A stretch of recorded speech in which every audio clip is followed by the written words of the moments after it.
This episode is brought to you by Barrel Tea.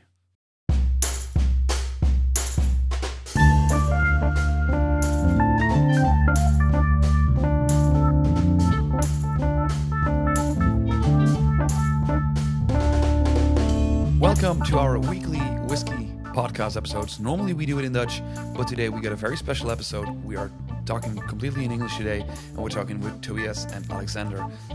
Thank you guys for being here with me today to talk about your spirit drinks, because we can't quite call it a whiskey, and on every bottle it says this is not a whiskey, but we're going to try to find out today what it is, especially its EtOH. About the name we will hear much more later on. So if you are sitting in the Netherlands and if you have the podcast subscription, you can try these two amazing spirits with us today. But we are going to dive into how to age whiskey in just a matter of days. Gentlemen, thank you for joining me today. How are you? Thank you for having us. Yes, likewise. Perfect, guys. I just want to briefly have a quick to start with, like you guys, like Tobias, like how did you start drinking whiskey and how did you get in contact with whiskey? Back when I was studying to become a brewmaster, I had my half-year internship in Scotland. Okay. So moving and living in Scotland was quite the eye-opener of what was possible. Okay. Having a long experience of making beer myself, whiskey is it always seemed like the upgraded version of beer. It's almost the same product. Mhm. They're so different, but they have the same heritage. Mhm. So yeah, I really grew fond of it, and over the years I've understood that there's a whole universe of different whiskeys that is exciting to explore and understand. Great. And Aleksander, how did you get in touch with whiskey for the first time? Yeah, for me, it was more like a transition. During my student years, I always worked at the bar, so I fell in love with gin, then started to drink a little bit more of aged gins, and from aged gins, it just slowly went to whiskeys. And how do you guys meet and started, like how came the idea of EtOH? How did it all start? So it's you have to start with a scientific idea, a scientific model, a hypothesis. Mhm. I had this idea that whiskey could be aged faster, better. Okay. So I entered with a collaboration with University of Copenhagen, Mm-hmm. and that's why I met Alexander, because Alexander was finishing his thesis in analytical chemistry, Okay. and he was very keen to do it because it was right your topic. Yeah. So I was just looking for a nice thesis topic, Mm-hmm. and that's super interesting. And from there, it just went quite fast. So my thesis was actually our first commercial product endeavor. Okay. Uh, so you can just imagine the classes there when we presented our topics. There was a lot of guests always when I presented, so No. people could always try something. The first product you mentioned, was it also like let's call it all whiskey, but even though it's legally not a whiskey, but was it a whiskey? It's hard to say. We prefer to call it pure malt legally in Mhm. Europe, but definitely if we would be sitting now in Australia, we could call it whiskey. All right. So I guess it just depends of the legislation in your country. Okay. But in Europe, yeah, we are quite strict. Let's say this is not whiskey, it's a pure malt or malt spirit. And that was also like your thesis project. It was also like this pure malt on this. So I studied analytical chemistry. Mhm. So it was just focusing on analyzing our product with some commercial ones. So we had around 20 commercial products, and we've been trying to map it all together, focusing on around 20 most popular compounds which you found in whiskey, Mhm. and just trying to place it somewhere. Because yes, you can have 12 years old whiskey which tastes totally different like other 12 years old whiskey. Mhm. So we just try to categorize it somewhere. And we could see that was 2.5 years ago with our first product. We landed in between 4 and 8 years old. Okay. But I would also say I think improved a lot from that time. So This first product that came, like that you guys produced, how long did it take for you guys to complete the recipe, to call it like that, like the way you age it this quickly? 3 to 6 months. Wow. Okay. It's daring to release your first product. It's like your first record. You want it good. You want it to express everything you are. Mm-hmm. You're still unsure of the market. You're still unsure of the reception. Yeah. We are back at the heydays of COVID lockdown, so everything was a bit weird. So this was like Alexander said, this was like the pinnacle of his work because we have tested so many different parameters. Mm-hmm. We try to say that we are like a science-driven company. Mm-hmm. We don't just take chances. We actually want to have some empirical evidence behind our decisions. Mm-hmm. So backed up with some data, we had an idea of what is ultimately the best. Mm-hmm. Ultimate being in brackets because there's no such thing as the best flavor because it's also personal Yeah. and self-perceived. You cannot just measure one molecule in whiskey and say that the higher the concentration, the better the whiskey. It's so complex. Yeah. And that's why I think it's a beauty because any product, I've done beer, whiskey, it's also an art form. It's an expression. It's a craft. So it's also about what's your personal preference. How do you want to shape it? So it's the beautiful art of balancing science with a personal expression. Okay. So we were quite happy about it. Um, because of the lockdown, we basically drove across Denmark. Denmark is not a big country, but for us it was a long distance. Yeah. We went to the biggest online whiskey shop in Denmark, whisky.dk, Mm-hmm. with 10 cases because like we want our first sale. Mm-hmm. And these guys have a big collection of vintage bottles, etc.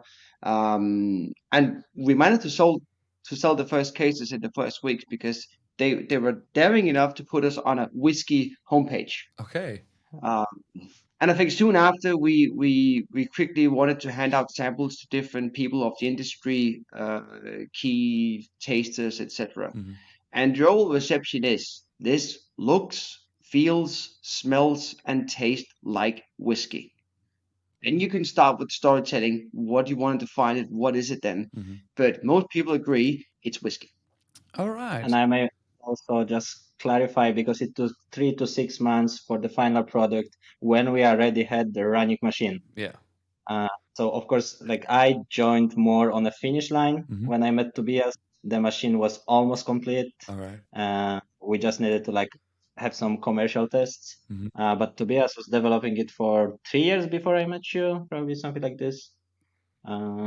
So let's say the first test started more than 5 years ago, All right. just by Tobias.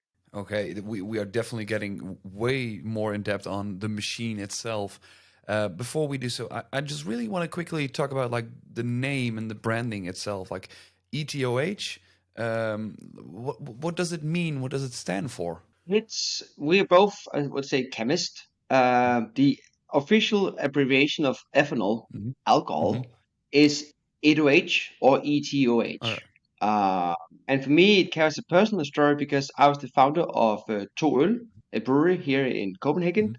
And since I went solo for this project, two means two and it means one. Okay. So I went from two to one.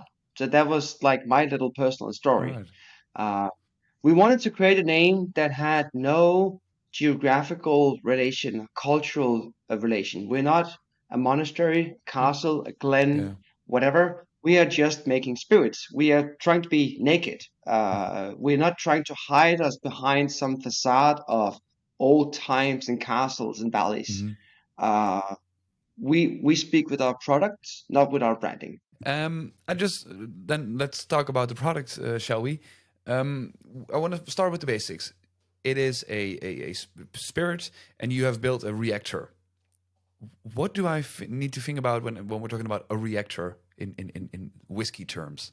I would say just imagine a machine where you put your not aged spirit and it makes the spirit age after a couple of weeks or a week. Depends what you want to create. But in general, reactor, because it just combines many different aspects of chemistry and physical chemistry together in one device. So the idea was to just put the spirit in and take it out, and you can just control everything from one device. So we can literally sit at home, check on our online system, and program it the way we want to. Which like when we are distilling, you got like a master distiller has all his little knobs and things to twist and turn to make the spirit as close to what he wants to. But what parameters are you guys tweaking to change the flavors? So for us, you would always start with ultrasound. That's the heart of the instrument. So that helps with the extraction of the wood into the spirit. So it's literally just a high intensity sound, which causes small microscopic explosions in a liquid. So it's called cavitation. So those cavities, when they explode, they have 5,000 degrees temperature, like around the sound temperature. Okay, wow.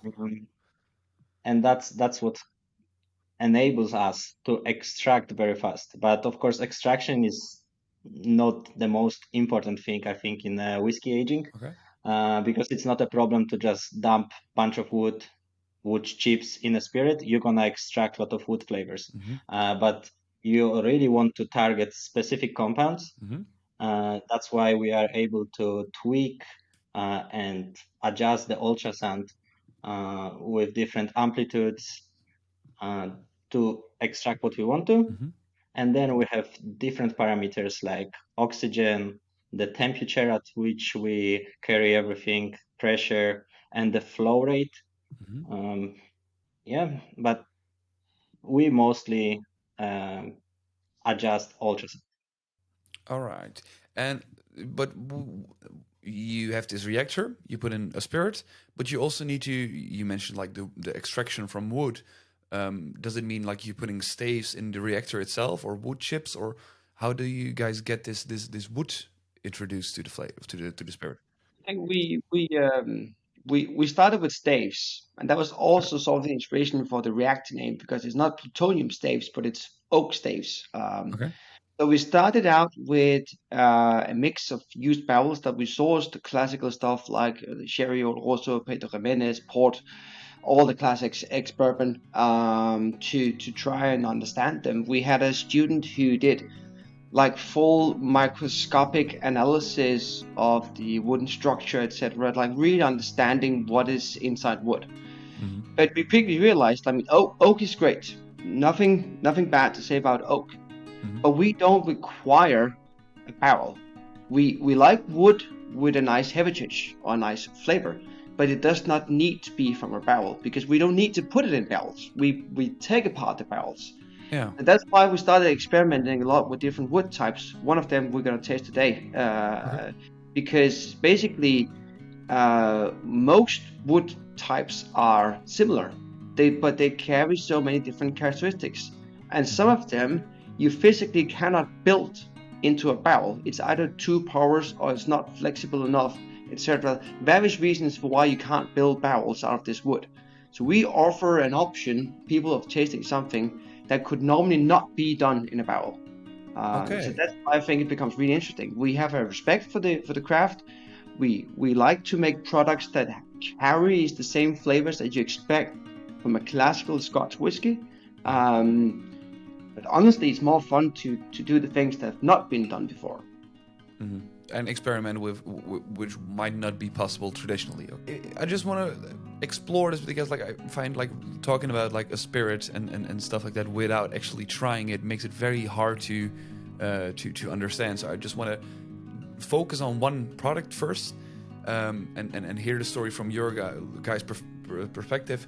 How did it came to be? How did you start this product? And I'm talking about. I'm so sorry, my Danish isn't very well. Heerings Gaard? That's fine. Yeah. The as well. Perfect. To be fair, I think Aleksander is not also native Danish speaker. Yeah. The double A is an O. So Gaard, Heerings Gaard. All right. We make a lot of the E-U-O in Danish. That's fine. Aleksander, we are probably on the same level, or do you currently speak fluent Danish? It's impossible, seriously.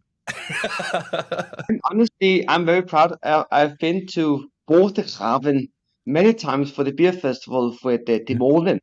So my Dutch is not good, but I can say Bodegraven. It's definitely good enough. Definitely good enough. I think always Danes and Dutch, we are being picked up abroad of could be the same language, but we do have some guttural R's. Yeah. And the G sounds, especially. Yeah, definitely. Probably we sound the same, but we don't understand each other. Yeah, exactly. It's for a foreign speaker, it might look the same, but especially when I'm reading this, I will not be pronouncing it correctly. But what I can pronounce correctly is that it's based on 1939 sherry liqueur barrels. So that's what's close and like upfront, which is all very clear. But please, like, guide me through the spirit itself, please. Yes. Denmark is not a wine country, not by far. Okay. We do have some great fruit trees, especially cherries and very specifically sour cherries. Okay. The region south of Copenhagen, where my family originates from, is called Stevns, and therefore they call these local berries Stevns berries or sour cherries. I think it's sort of the same variety that you are growing in. Is it what? In the Pajottenland region in Belgium, where you make lambic. Yeah. Oh, yes. So we had a very long history of a local Danish company that made a cherry liqueur. It's called Sherry Heering. It's the famous liqueur that is being included in the Singapore Sling. Okay. So it's the cocktail that most people are aware of. Mm-hmm. We had a production very central in Copenhagen until the beginning of World War II. So the production was shut down during the war. And after the war, they decided maybe it's not very convenient to have a production factory in the middle of Copenhagen. So they moved somewhere countryside to continue the production. But the building was still there. And actually, the barrels were still there. And time went by, and some foundation took over the buildings. Mm-hmm. And we knew someone who knew someone who knew this foundation. It's like we have these old barrels. Mm-hmm. They've just been sitting there empty since 1939. Yeah. We can't really put them back together because they're really like creaking and Old, bent, yeah. really old. And huge as well. They've been like a double barrel. It was for around 400 liters, 500 liters barrels. All right. Yeah. Really thick wood, beautiful staves, beautiful color of the wood. And these guys were like, how could we utilize it? Mm-hmm. And then we made a collaboration. So we're not sure about the dating. We know that it's at least from 1939. But it could have been in operation for 10, 20 years at the factory before 1939. But this is the safe bet. Okay. It's from 1930. All right. It could be the 1920s and 1910s. It's marvelous to work with a wood that is so old. Mm-hmm. It basically looks dusty. Yeah. It is full of history and flavor. Mm-hmm. You can see it's not clean, but that's the beauty of it. Yeah. So since Sherry Heering is a neutral grain spirit liqueur with some spices. We had something, some colonial possessions, something with curacao, orange peel. Like we had some imported spices, and we used that for our spirits. Mm-hmm. So we didn't want to try to add spices to this one, but we tried to imitate the grain bill. So that I think we call it as grain spirit. So it's a malt blended with some corn and some wheat, so it's slightly grainy. It's not a pure malt, but we call it a grain spirit. Yeah, because like at the back of the bottle, I can see like malted barley 80%, and then bourbon American 20%. Yeah, you know that in Scotland people have been fired for trying stuff like that, right? and that's why we're not in Scotland. Yes. Yeah, we are aware that the Scottish Whisky Association can shut down ridiculous things like repairing barrels with new wood, like John Glaser did. I think it's tradition for the sake of tradition. I have certain traditions, but no, we want to explore flavors. So we can choose and we can do whatever we want here. I think as long as you are transparent, everyone's happy because we're not trying to persuade someone like no, that's That's a pure malt. No, we say what it is. So. Yeah, no, exactly. Like especially like for the people who are actually trying this spirit with us. I know like a few people here in the Netherlands. We are not a big fan of bourbon. The corniness, the corn dust flavors they don't like. But it's still like I can see it on the bottle. I can see exactly where like which spirits is going into the reactor in the first place. So I feel like that's really interesting to see like this blending of like Scottish barley and bourbon. So I'm quite interested. Like we see a finish on steel. What does a finish on steel mean? Finish on steel mean that it was only been in our steel tanks. Okay. Sometimes we would add a finish. So after the reactor, we would age it on something. We have tried cocoa nibs, cacao, Coffee. yeah, spent grain. With sometimes you wanted to finish with something if that's what we want. But this is like certain white wines are just finished on steel. That Yeah. does not mean it's a lesser worth white wine. Mm-hmm. It's more a clean expression. Okay. Yeah. All right. Below that, we see like the barrel staves, which we talked about, the Danish cherry liqueur barrels. And then we get into the good part. And this is where I definitely need your guys' helps. Polarity defractionation. Did I pronounce it any close to correctly? Completely fine. Yeah. Okay. What do I need to do with this information as a consumer? Spirits sitting in barrels for a long time will actually extract natural levels of acetic acid from the many different acidic sources you have in wood. It's weird to understand, but like fats is basically acids, but they're just bound to something else. But in theory, fat is an acid. So some of these fats in the wood degrade and become real acids, and that's why we can extract. A spirit is a mixture of water and ethanol. The chemistry is so beautiful how water and ethanol mixes and binds together. You have something which we call polarity. So polarity is the ionization of molecules, how much they are negatively and positively loaded or not, being neutral. So we feel that with our products, we can enhance the way that water and ethanol binds or mixes together. Okay. This affects what do you get as a drinker. This affects the mouthfeel and the nose, especially your nosing qualities, and when you intake it and you get your retronasal olfaction. That's where you enhances which molecules are being put out into the air and into your nose and your nostrils. So it's a way of helping the spirit to become more volatile and have a better overall aroma. Okay. The physics is really complicated. It's something about shifting equilibriums and mixing ratios. It's very complex. Yeah, it relates to the same principle when you add a drop of water in your glass. Yeah. Adding water shifts the equilibrium between water and ethanol, forcing a complex reaction, meaning that you do get more flavors into your nose when you add a drop of water. This is sort of like a permanent way of adding water that enhances the nose.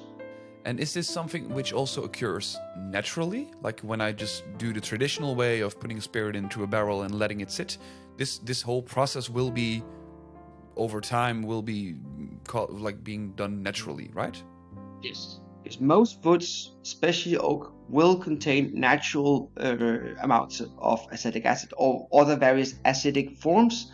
So you will get it in a barrel. We also do get it from our extractions. We like to be in control. When you put something in a barrel, you don't control anything. You just wait until you like it. We want to say what's the best possible outcome of this aging. And how can you do it basically manually instead of like waiting for a few years? Yeah. All right. Or sometimes some people would season the barrels with something. So that's also maybe a way of just controlling it other way without adding something to the bottle first. So like on the bottle it says like which types of acid you guys use. What I'm wondering is like I as a common mortal can't explain this at all. Like it's so complex. Does this mean like are you also like hoping that there are more people standing up and going to do exactly the same thing as you guys are doing, who are reading this label and say like, oh, okay, they have used this type of acid which results in this flavor, so I might as well try that as well? Or are you saying like, okay, we are doing this and let's keep it that way? I think it's just for fun and transparency again. Okay. So yeah, the rule is, I mean, it's currently not a rule, but it's actually coming now to spirits as well. Like whatever you put in, you should state on the label, and that was our philosophy from the beginning. All right. Yeah, we don't say how much we add, so you cannot really recreate, but maybe you can get it inspired as well. And if it's an acetic acid, maybe you want to look for these slightly vinegary flavors, but it doesn't really matter at the end because still you add acid and then we try to transform it into some esters, Mm-hmm. which are more like a flavorful compounds. So yeah, All right. So it's chemistry is not easy, but it's for fun as well to people. then I want to go to the temperature. You mentioned the reactor works on ultrasound and flow rates and stuff like that, but also like temperature. Um, why do you mention that it's using 66 degrees Celsius? Like, what does this temperature do exactly in the reactor? Yeah, so first of all, we can use such a high temperature because we have a closed system reactor. So Mm-hmm. we actually don't lose anything by angel share. Mm-hmm.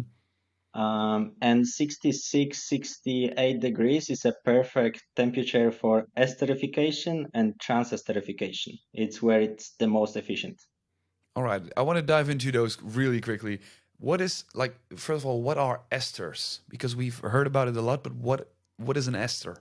Just imagine a very flavorful compound. All So right. It's a condensation of an organic acid and an alcohol. The most basic one you know is ethyl acetate. That is Mm-hmm. when ethanol reacts with acetic acid, the two most like simple basic acids and alcohols. But you can find numerous variations of different complexes of esters. The short ones are typically more like green fruity, green apples, raspberries, very like simple flavors. The medium ones tend to go something like banana flavors. And then the long chain ones are the really interesting ones because then you get something like waxy or coconut or yeah, the really like refined All flavors. right. Um, the dominant aroma group in Scotch whiskey is esters. There's plenty of other groups being responsible for the flavor, but in concentrations, esters is the most abundant aroma molecules. So when we say we try to make Scotch style whiskies, we obviously have to focus on having the right ester profile.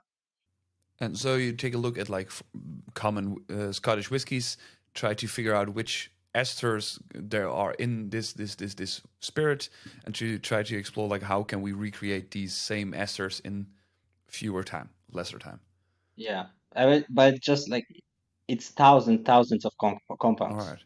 So you have to focus on something. So we usually try to just look at the literature, what they mention is the most important, and we try to narrow it down to these ones and compare our whiskey, of our spirits to the commercial whiskeys. But yeah, some of the compounds like they can be such as small values, but they just very powerful and they can overtake Very quickly. the whole profile of the spirit even in these micro concentrations. Okay, really, really interesting.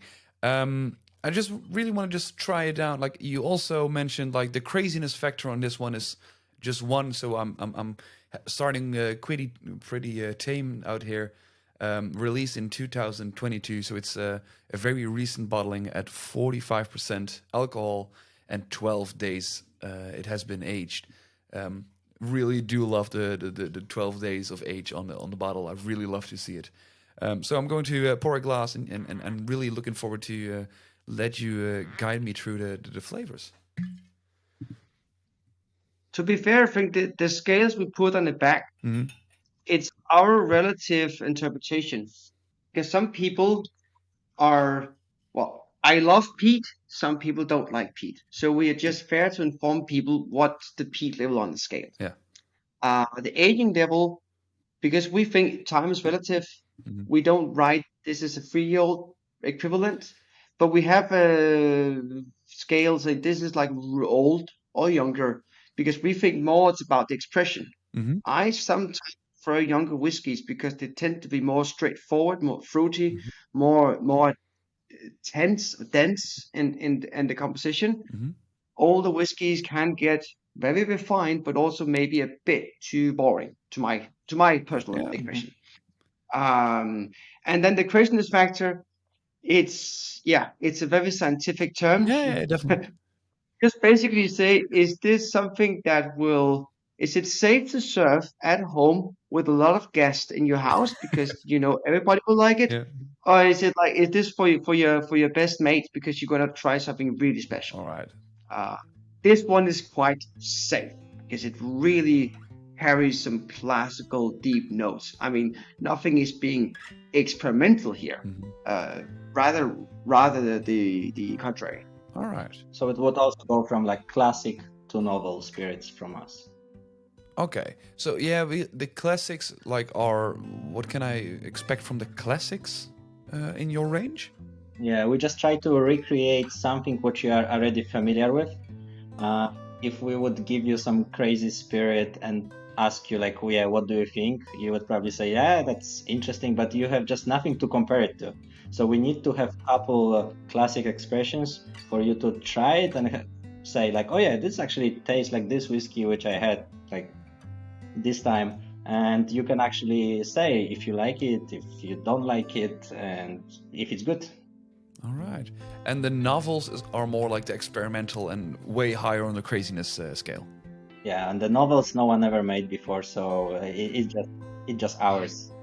That's really cool. And this one on with the sherry liqueur barrels, this is in the classics. This is a classic. This is classic. Yeah, the classics. All right, perfect. Yeah, I'm really looking for like what are some tasting notes that you guys get from it? To me, is this super enveloping roundness and pleasant. I think the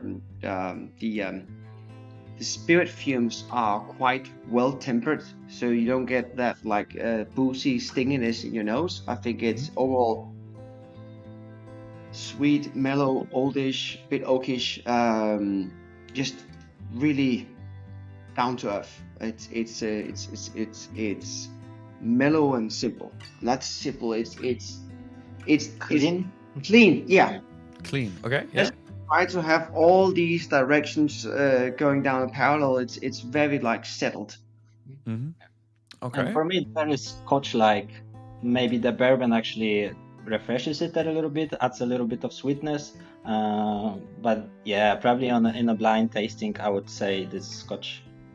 All right. What I find very interesting is it has this very, what you mentioned, like this very clean smell. I would like, it has also this very nice, warm, almost Christmassy spice notes to it. Of course, like sherry flavors are very, maybe it's between my ears that I'm saying like, okay, I'm actually smelling these cherries on it. But it also has this very nice, more cocoa powdery, warm, dense flavors to it as well. I think it would have somewhere deep in the back. I mean, there are 80-year-old cherries and spices in the barrel. There's some sour orange peel somewhere. Yeah. Supposedly, the recipe for Heering is secret. But we know a guy who basically knows what was added. So it's quite interesting. But yeah, 80-year-old flavors being mixed together in a product that's less than 2 weeks old. I think that's so interesting to make. This is what makes our days worth. It's like making products like these, combining old history with novel science. But it still has this when you take a sip, it really does cover your mouth, which I find very interesting because when I first heard of you, what you guys are doing, one of my first concerns was like, okay, but how are you going to create this rich, oily, viscous mouthfeel without the time in wood? This is like it feels like this would be the biggest challenge to recreate.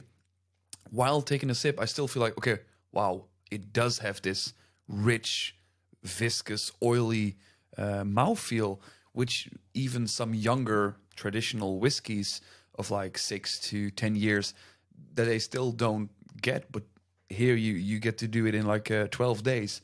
So that's really surprising to me. But after you swallow the first sip, it really does pack a punch. It really has these very heavy peppery and spice notes to it as well. 45% alcohol. Why did you guys settle on 45? Is it a per bottle selection? Yeah, it is per bottle selection. It's always about the flavor for us. So if something would taste better at 49, we're gonna release it at 49. It didn't happen yet. We usually end at around 46. Maybe that's our personal preference. Honestly, we're not like analyzing what other people want. I think it's more easy. We follow our thoughts and ideas, and then you can convince people that it's good because we like it. Yeah. We tried during all the projects we did. We tried to say, well, since we don't need 10 years of aging. So do we need to work with a classical cask strength as they do in Scotland? So we tried numerous percentages to see what you get. And we must admit, there is something about that golden 62 to 65 to 68% cask strength. It creates the right balance between what you extract, what is water soluble and what is spirit soluble. So we have not changed. We basically work with cask strength in the reactor, and then we have access to some extremely good reverse osmosis water, so we can make the right blends here in Copenhagen, which is otherwise very, very hard water. That cannot be used for spirits. And as I remember, 46.5 is, I think, the highest viscosity between water and ethanol. Okay. So that's why you get also the best mouthfeel at around these percentages. So. All right. And if you put it higher than 46, then it will be Yeah, too. Yeah, I remember there is like a paper by a Russian scientist who made it famous that this 46.5 is the point. So. All right. I didn't do that. Really cool. With this bottling, like how big is the reactor? Because like when we talking about like, oh, I am having an ex bourbon barrel, most people know it's like, okay, it's between 200 and 250 liters. But if we're talking about like your reactor, we got no idea like how many liters of spirit does it contain, and how much can you age at the same time? So it's a 200-liter reactor. Okay. It's a cross cut between being like a pilot plant. Sometimes we wanted to have 10 machines at 5 liters just to make more experiments. But we also do try to sell products, so we want to scale to something. And at the beginning, I actually thought, to be honest, we're gonna do this thing with the machine and reactor, and then we'll give it 6 months in a barrel just to make it proper. So we actually fitted it to almost fit with a classic bourbon, which is 190 liters. But we just really quickly learned that we don't need the barrels. We don't need to finish them in a barrel because they're good. And if we would put it in a bottle at the end, you also just lose control of everything. You have no idea how it's gonna come up. So even if we would try to go this way, I would much prefer to put it first in a bottle and then to our reactor, because then I can guarantee what's gonna be an outcome. Like the other way, I have no control. And do you guys still like feel like after doing many different bottlings and doing some research on it, doing much research on it, do you feel like, okay, we now know exactly how to dial it in, or do you feel like it's still an ongoing process? This is science. You know until Mhm. you learn something new. Yeah. Okay. So we are safe in what we're doing, but Mhm. I would be an idiot to say that we should not learn anything new. Mhm. We still have ongoing experiments. We're expanding with new ways of chemically or physically improving the product. We are Mhm. understanding the reactions happening in our products, so that we know how to steer it better. It's this is what I love what we're doing. It's so exciting to do. To you make an experiment, Mhm. you set up a hypothesis, you test it. What you have, you can nose, you can drink it. It's not like some invisible molecule you created in CERN or something that you Yeah. can never see or feel or taste. It's very real. Mhm. Um, it's complex, but it's also somehow easy to understand. And if you, what I will put a link in the description and in the show notes as well, to a page on your website, the whiskey compounds of interests. And I really want to use this page as a guideline to dive really deep into it, and really let you guys geek out on it. What are some findings and what are some things that you guys want to share with us, which you learned during this whole process, where you're like, okay, this really made us understand how aging whiskey works. What are the fundamentals of this scientifically aging whiskey? So those compounds are actually from my thesis. That's Okay. what I selected to analyze during my experiments.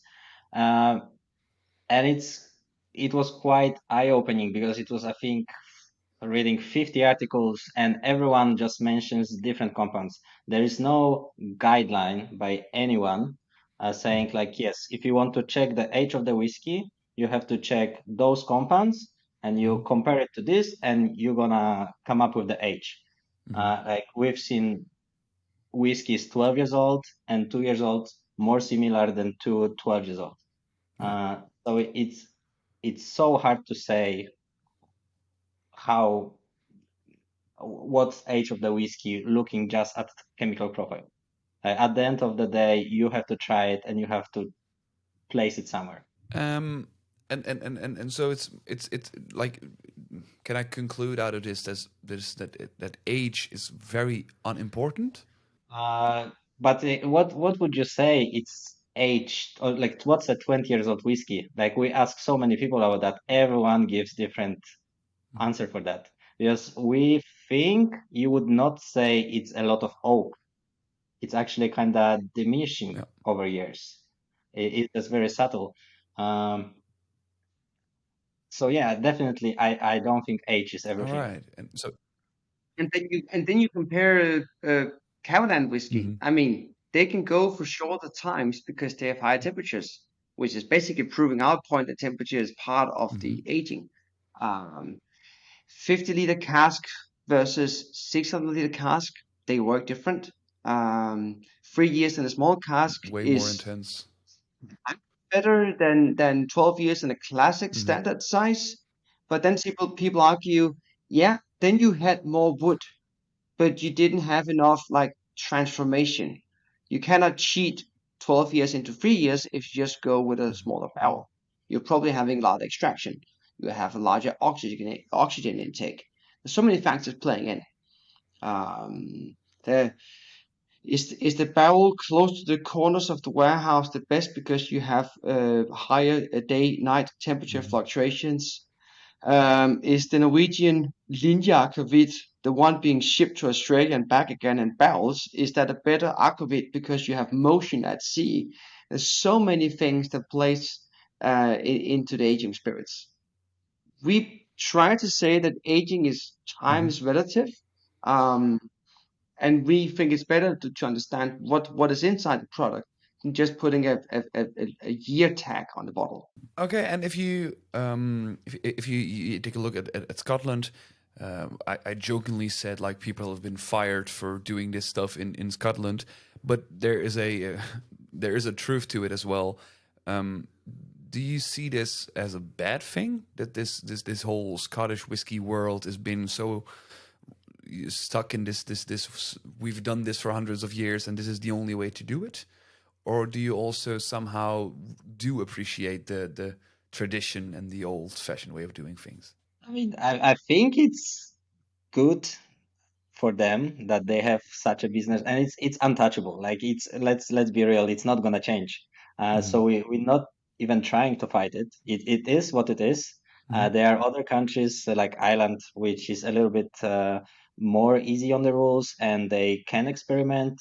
I would maybe shout out the Method and Madness. Like we've seen that they also experimented with different woods, which is awesome. So I think it's okay. Yeah, that's the choice of the industry there, and you know what you're getting buying Scottish whiskey most of the time. Yeah, good for them, I guess.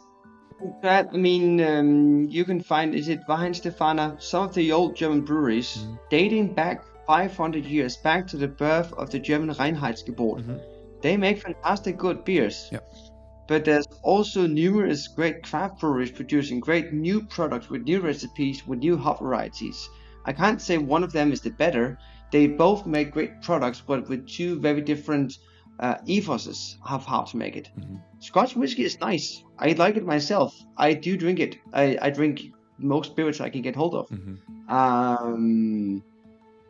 But instead of trying to be like Scotland, we want to be ourselves. We want to find our niche in this huge whiskey market.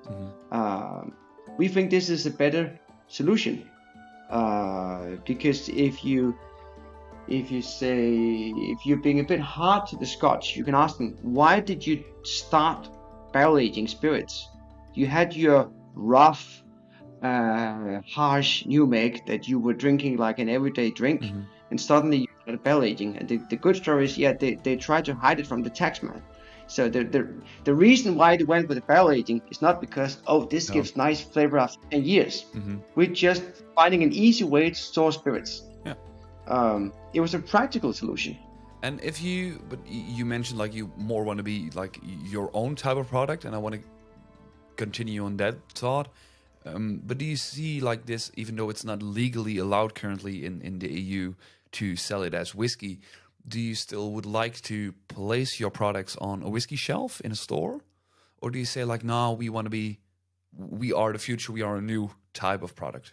I mean, we would be able to play it as a whiskey as well, because what we could do is just getting a 3 years old new make spirit, and which is in some cases still pretty bad, like it's gonna be rough, and just aging it in our reactor and calling it whiskey. Like in Europe it would fly. Like in Scotland it would not be a whiskey, but EU still is fine. But we just didn't want to do it. Like this is not whiskey for us, and that's how we call it.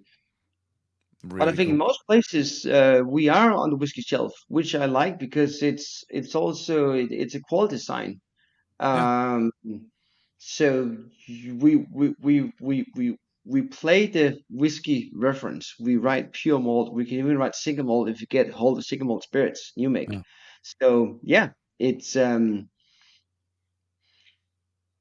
don't know if it's a name, and sometimes now we're doing a podcast with you. This is the full explanation, but sometimes you wish it's just easier to tell a customer this is a 10-year-old whiskey.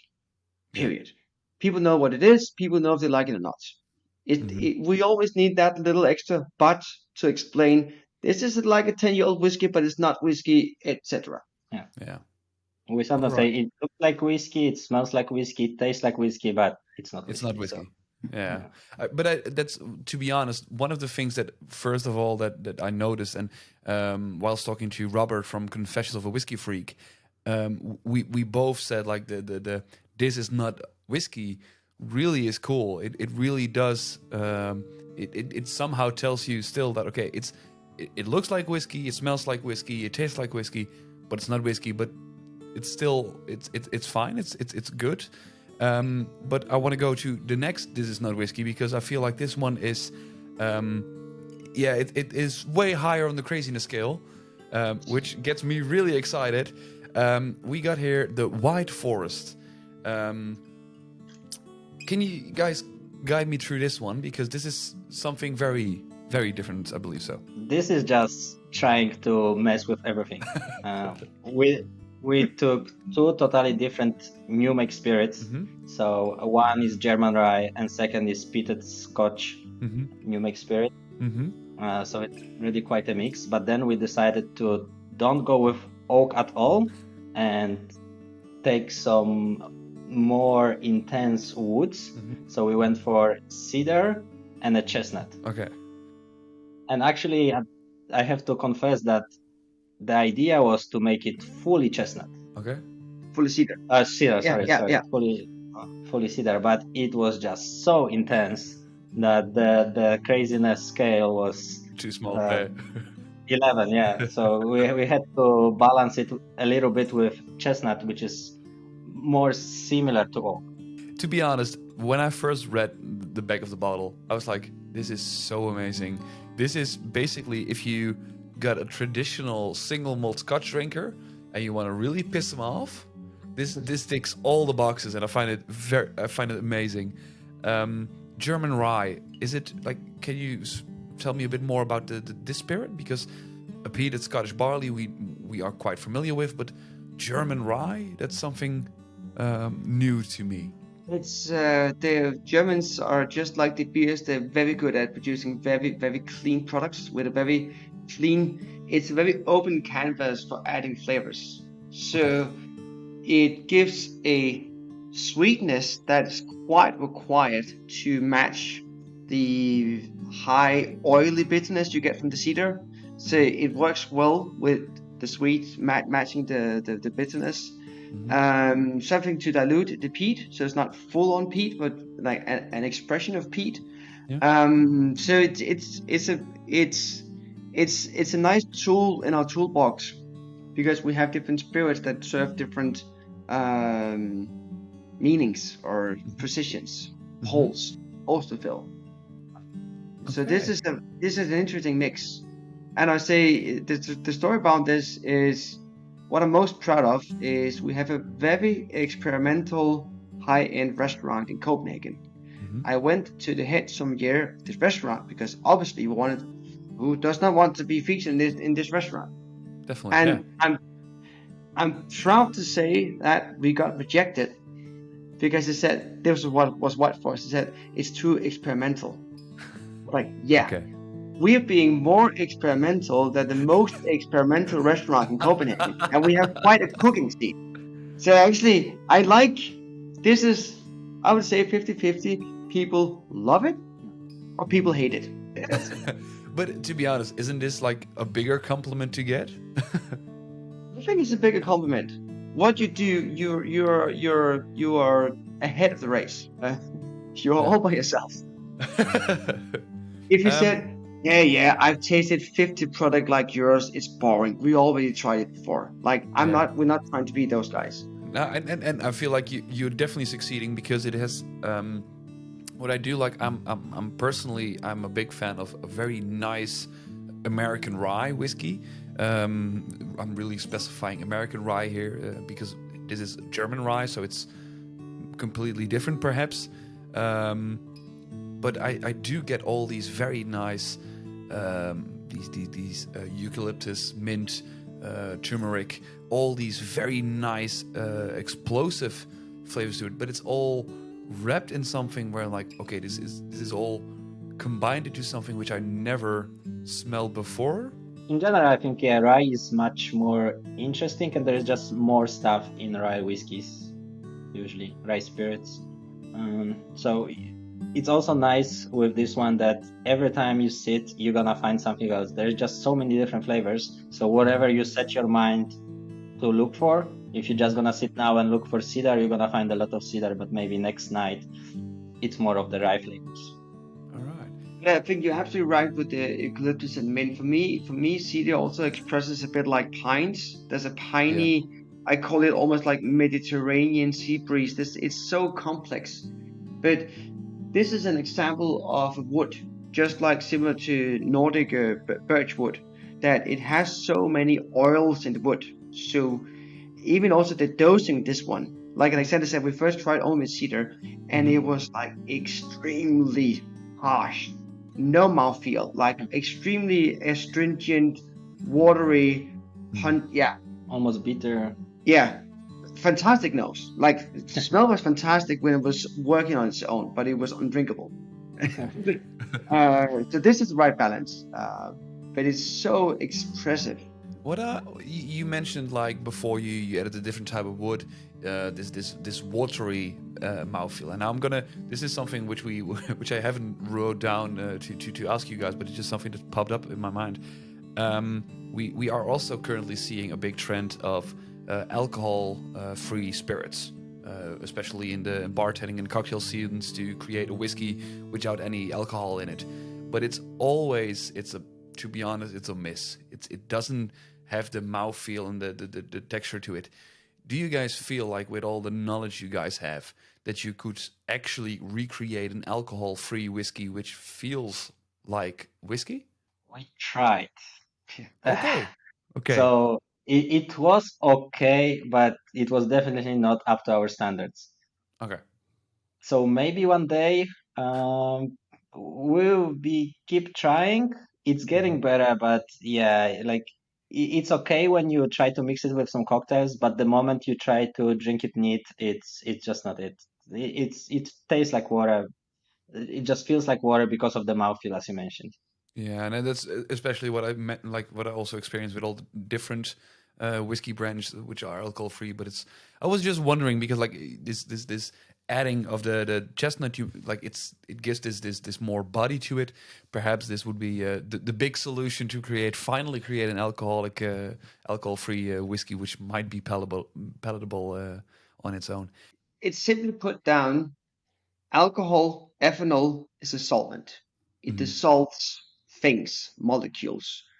It dissolves things that you cannot dissolve in water. You can create a very complex process for extracting things and then putting them into water. You can do CO2 extraction, etc.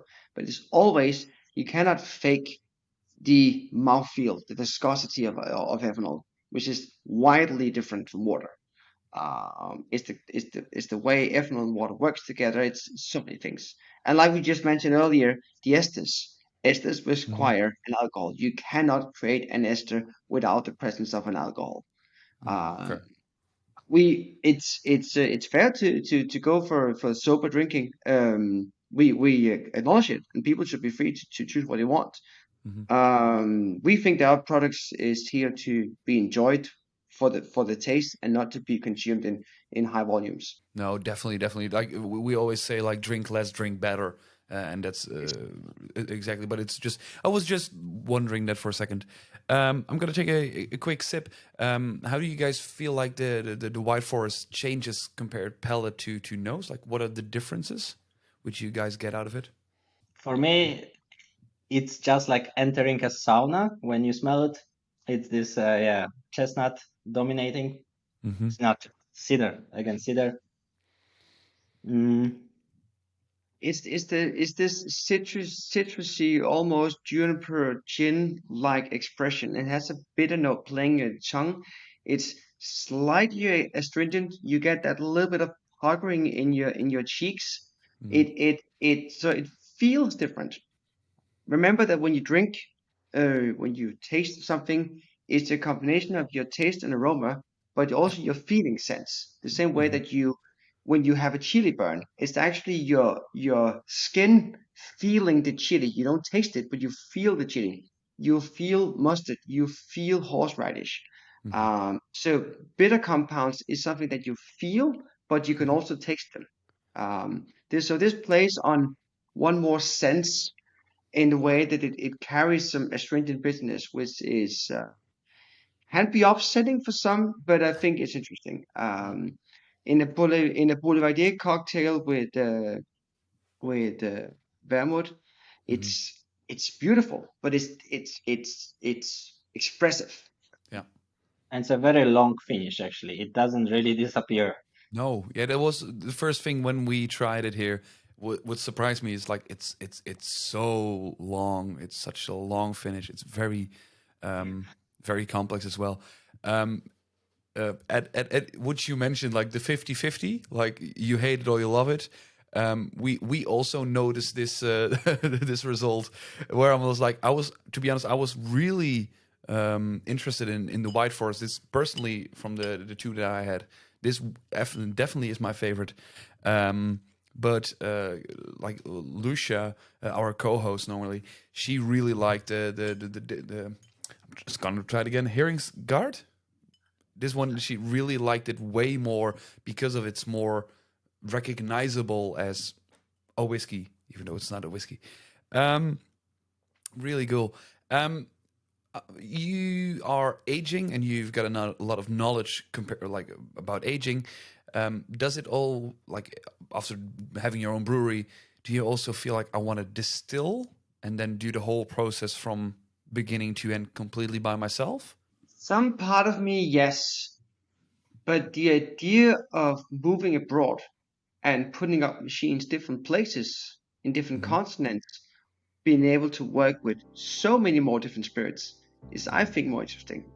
We haven't tried to age, I don't know, Kinshasa or Baijiu, or there's so many spirits in the world we've not tried to age. So instead of just being here, being actually only able to source barley and wheat as our local ingredients, it doesn't make sense to import rice to Denmark just to make a rice spirit.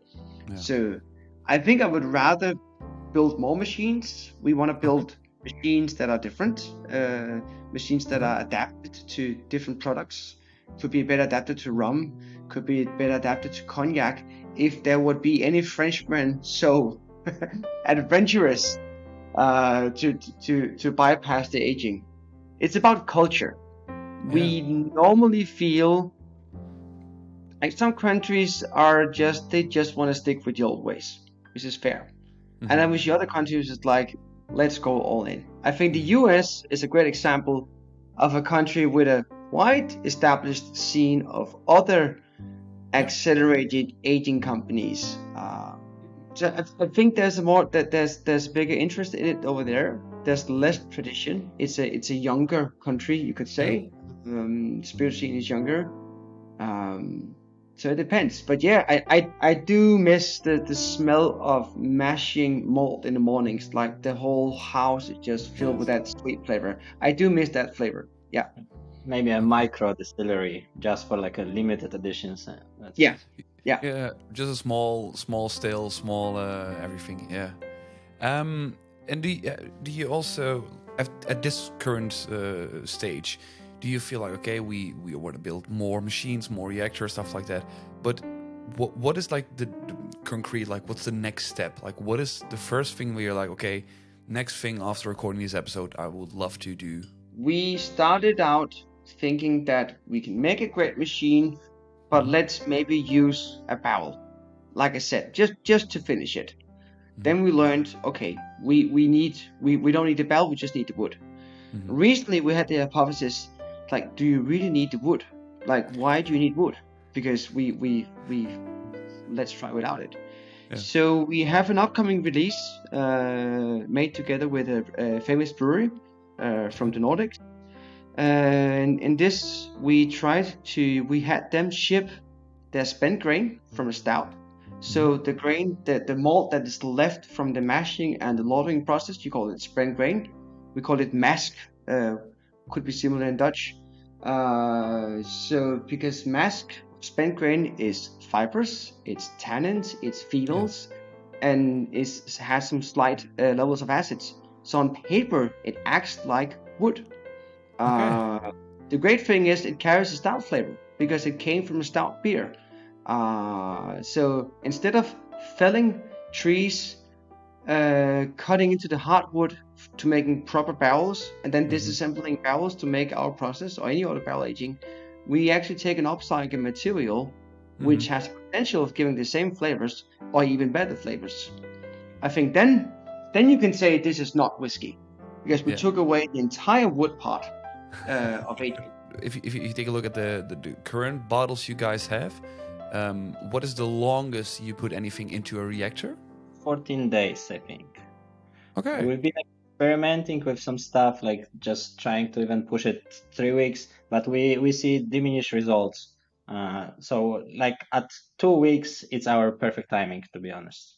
All right. And we stopped playing the game with making it faster because we could probably push some spirits to 5 or 4 days just being in the reactor all the time. But it's like, I think we won this game. We don't need to push more now. Maybe when it's like just a scale operation, you just do one spirit, then you can try to push it more. But for now, we are perfectly fine.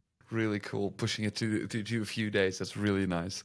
Now, the reason I ask is like we had an interview with a brand ambassador from more Scotch brands, and he mentioned like if you take a whiskey and you age it to 50 years, it's just this one big bulk of like woods, like splinters almost if you drink it. And I was just wondering if you guys also like try to recreate this completely matured till death product or something like that. But I think then you just come to an unbalanced product, which is just over extract. We simply have the luxury that we need to temper our wood. We say that if you take a barrel, because you take it apart and you utilize also the size of barrel, etc., we create a larger surface area of the staves. We basically use 95% less wood. So meaning like one barrel equals around 20 or something more batches. So it's very efficient. It's saving on resources. Yeah. And we still have a lot of wood notes. We actually want to play it a bit more balanced and have even less. Most of our whiskeys are amber colored. We simply can make something that is like clear golden. Aleksander have done a lot of experiments with how we season the wood and how we treat it before putting it into the spirit, because there's ways you can play with what's inside the wood when you add it to the spirit. And currently we also try to experiment a little bit with the color of the whiskey just to control it even more. Like my dream would be just like you come to us, you get a catalog with the colors, and you just say like I want this one. So currently we experiment with some iron complexes. So it's literally like an iron brew from Scotland drink. We realized that adding some amounts to whiskey, it actually turns it black. It's pretty much immediate. Like it becomes pitch black, which is quite crazy. And then there is also some light experiments. With this, you can also maybe bleach a little bit. So it would be just awesome to sit on a computer, choose your color, and it runs. But that's the future, hopefully. Really cool, guys. I'm hearing a lot of things that I'm really excited to, and I want to really thank you for taking your time to just talk about all of this. If people want to get in contact with you guys, see what you're up to, see the new releases, where should they go? So it's etoh.dk, or you can just type thisisnotwhiskey.com, and it's also gonna get you to EtOH. Really nice. You guys also on social media where they can follow you guys? Yeah, exactly. So it's EtOH Spirits on both Facebook and Instagram. And Really even good. TikTok. It's true. We tried TikTok. I'm gonna take a look at the EtOH TikTok. I haven't done research. I don't think there's any Scottish distilleries on TikTok. Maybe now, yes. Maybe, yeah. We used to play it like a year ago, 2 years ago. So yeah, we have a web shop and we deliver to the Netherlands. Or if you prefer to go with Holland, you seem a bit confused there. But if you are in Copenhagen, we do also give tours to people because we like to share our knowledge. We do keep a few secret things because that's how we survive. But we are interested in engaging in scientific talks and new experiments and stuff like that. We always on the search of new materials to age with. I have loads of stuff I want to put in the machine. It's typically, and that's to be fair, being an alcohol producer is for some companies a negative thing because of their ESG or CSR policies. So they do not want to make a collaboration with a spirits producer because alcohol is a toxic substance. I agree to that. So there are some projects we could have done that was rejected by other parties because they would not be involved with alcohol. We always understand new things. Really, really interesting. So, like everything that you can get your hands on, which are that people would like to collaborate with you, they can also find some get in touch with you on the website. Guys, thank you so much for your time. We will be back next week with a normal episode, as people are used from us. Please follow Tobias and Aleksander on Instagram. Really amazing things, and I'm really happy to see that there are more guys like you doing these types of things. Thank you so much, and hopefully we see each other soon. Cheers. Thanks so much.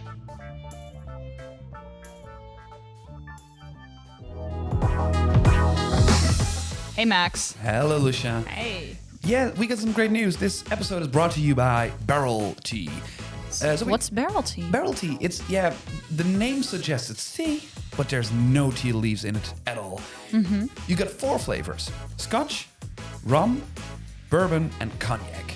But how do they get these flavors? Now, they take the barrels where the spirits have been aged in, and then they just crush them up to these small little wood fragments. Mm-hmm. They put it in a bag, and so you can just use them like a regular old tea bag.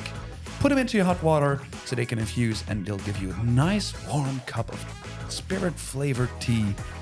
And it's so amazing. It's perfect for if you do want the flavor and the smell, but you do not feel like drinking alcohol. Exactly. Or if you need to work, it's a completely legal way to still have the flavors of spirits, but be behind your desk doing your work.